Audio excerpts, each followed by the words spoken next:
Morning. Our first reading is New Old Testament, Isaiah chapter 2, verses 1 through 5. The word that Isaiah, son of Amoz, saw concerning Judah and Jerusalem. In days to come, the mountain of the Lord's house shall be established as the highest of mountains, and shall be raised above the hills. All the nations shall stream to it. Many peoples shall come and say, "Come, let us go up to the mountain of the Lord, to the house of the God of Jacob, that he may teach us his ways, and that we may walk in his paths. For out of Zion shall go forth instruction, and the word of the Lord from Jerusalem. He shall judge between the nations, and shall arbitrate for many peoples. They shall beat their swords into plowshares, and their spears into pruning hooks. Nation shall not lift up sword against nation, neither shall they learn war any more. O house of Jacob, come, let us walk in the light of the Lord." The word of the Lord. Second reading is from Romans chapter 13, verses 11 through 14. Besides this, you know what time it is, how it is now the moment for you to wake from sleep. For salvation is nearer to us now than when we became believers. The night is far gone, the day is near. Let us then lay aside the works of darkness and put on the armor of light. Let us live honorably as in the day, not in reveling and drunkenness, not in debauchery and licentiousness, not in quarreling and jealousy. Instead, put on the Lord Jesus Christ and make no provision for the flesh to gratify its desires. The word of the Lord. Our final reading is from the Gospel of Matthew, chapter 24, verses 36 through 44. But about that day and hour no one knows, neither the angels of heaven or the Son, but only the Father. For as the days of Noah were, so will be the coming of the Son of Man. For as in those days before the flood, they were eating and drinking, marrying and giving in marriage, until the day Noah entered the ark. And they knew nothing until the flood came and swept them all away. So too will be the coming of the Son of Man. Then two will be in the field. One will be taken, one will be left. Two women will be grinding meal together. One will be taken, one will be left. Keep awake, therefore, for you do not know on what day your Lord is coming. But understand this, if the owner of the house had known in what part of the night the thief was coming, he would have stayed awake and would not have let his house be broken into. Therefore, you must also be ready, for the Son of Man is coming at an unexpected hour. The word of the Lord.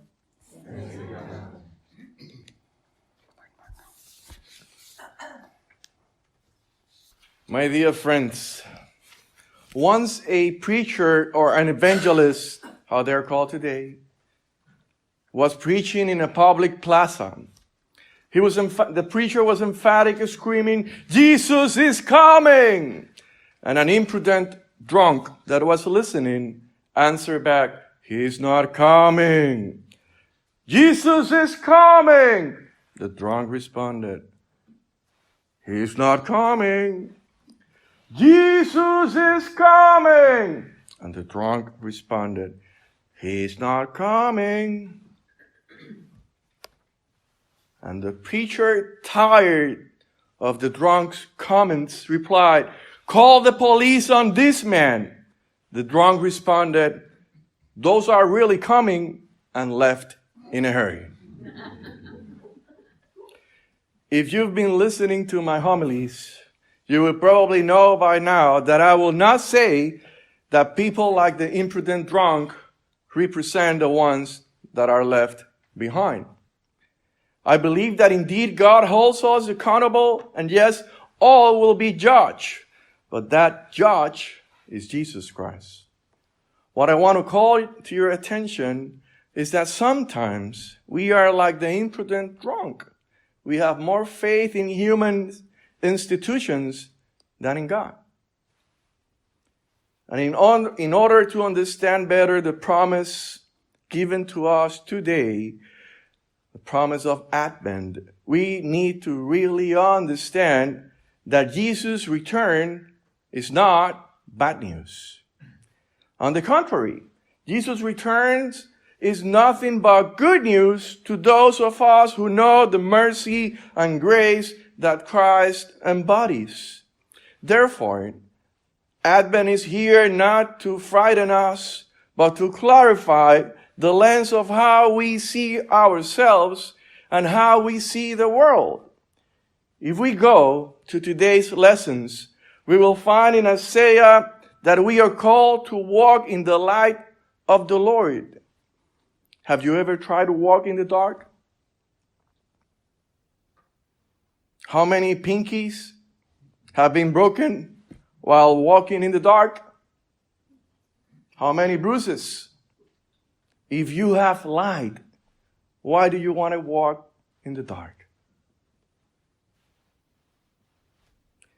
If we go to the epistle of the Romans, Roma reminds us that salvation is nearer to us than ever before and invites us to transform our lives according to the light of Christ. And if we go to Matthew, it gives us a wake-up call to the certain immediate return of the Son of the Man, the Son of God. These are interesting reminders, especially when we just had Friday or Black Friday, and tomorrow we have Cyber Monday. Ain't life about that? Finding a 50, 80% discount on something, buy it $19.99 and feel proud that we got something that is cheap? No, life is not about that. As we just reviewed our lessons for today, there is a sense of urgency. It seems like an imminent moment, this return of the Son of Man. It is going to happen. But what does this mean? What it means? Well, today the biblical canon urges us to stop for a second and remember what truly matters. And that what matters is the invitation that Advent is giving us today. This liturgical season of Advent is providing us a counter-narrative to the consumerist culture, to our divisive politics and sensationalist clickbait headlines. You find awesome headlines in the news, and then whenever you read the news, it doesn't have absolutely nothing to do with the headline. But the headline was a really catchy phrase. It got you. You read it. You click it. Life is not about that. This text tells us to focus on God's ways and works, to keep in mind that at any moment we might come face to face with Jesus Christ. And those are the good news. And usually in the newspaper or in the news today, the good news are not going to be seen until page. If you find it, call me.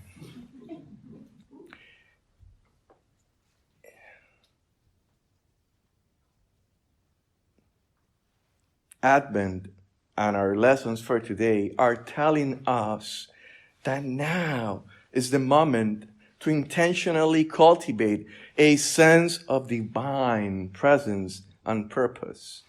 Advent is here for that, so that we remember and we are reminded that we should cultivate the divine presence and purpose of God in our lives, in yours, in mine, so that we will be ready to respond faithfully to whatever comes our way.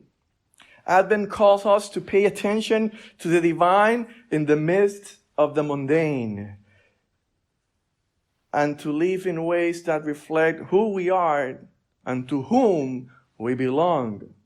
Be better today. Better, not bitter.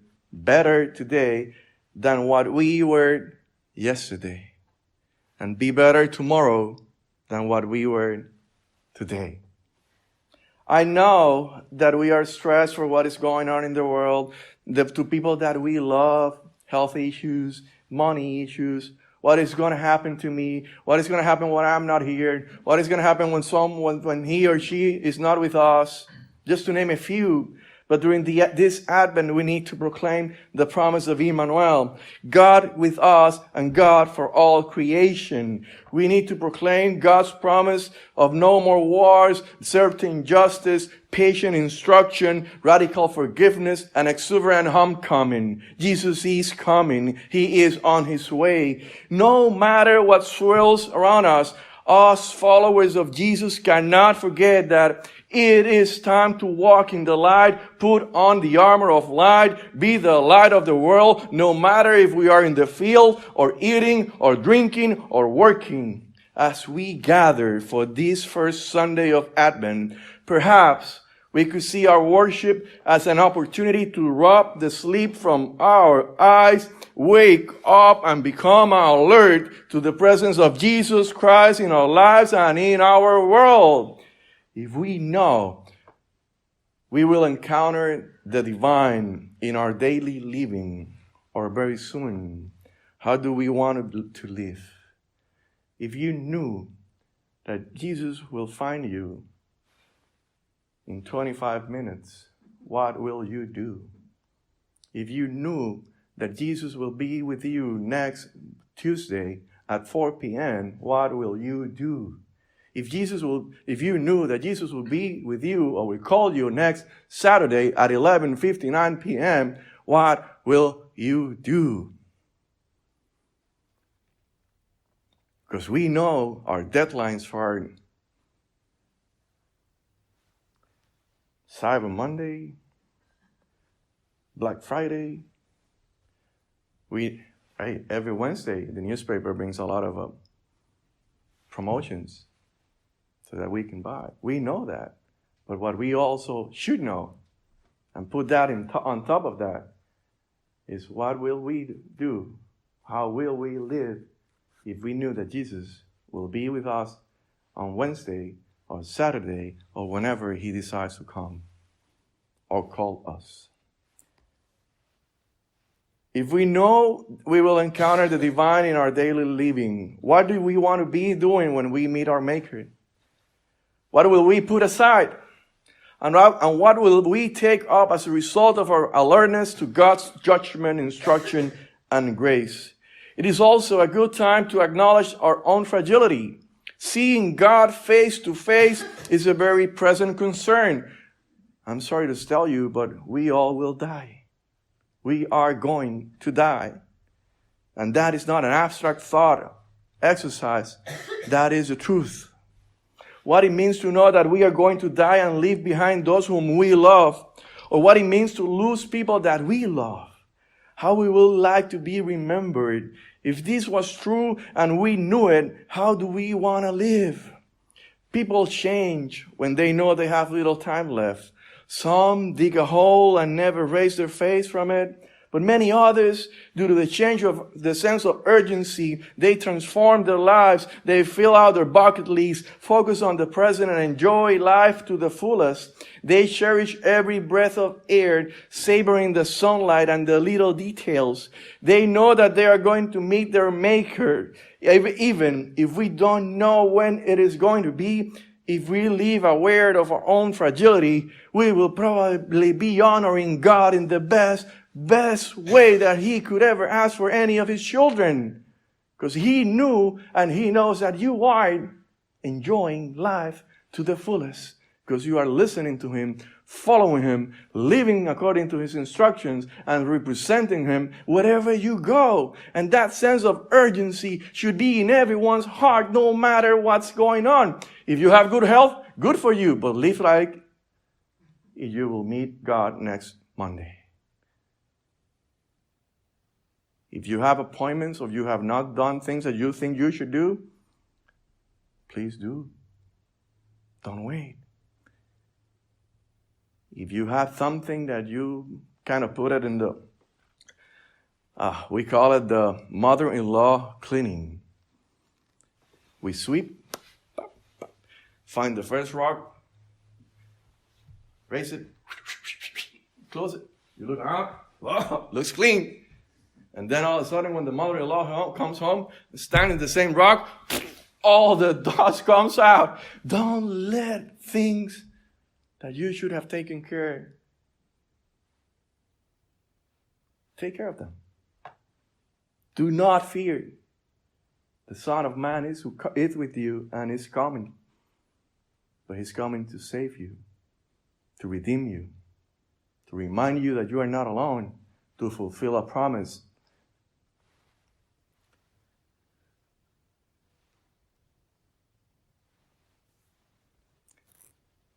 Advent is a wake-up call to our human limits. We do not know the day or hour of our end or of Christ's return. However, we do know that our days will end and Christ will return. We do know that we will be judged, and we do know that the judge is Jesus Christ. We do know that God is patient, slow to anger, and abounding in steadfast love. We do know that Jesus came not to condemn the world, but to save it. We do know that the mountain of the Lord's house will be established and all nations will stream to it. We do know that God will bring an end to war and that salvation is nearer to us than ever before. If we are awake and alert on the lookout for this certain truth, how then will we live? I suspect we will be prepared to focus on what really, truly matters and let go of so much that in the end is utterly irrelevant. And in so doing, we will radiate the light of Jesus Christ until He comes again. And yes, my dear brothers and sisters, He will come again. I guess that is up to us. Do you want to follow the light, or do you want to live in the dark? Be careful with your pinkies if you choose darkness. Thanks be to God.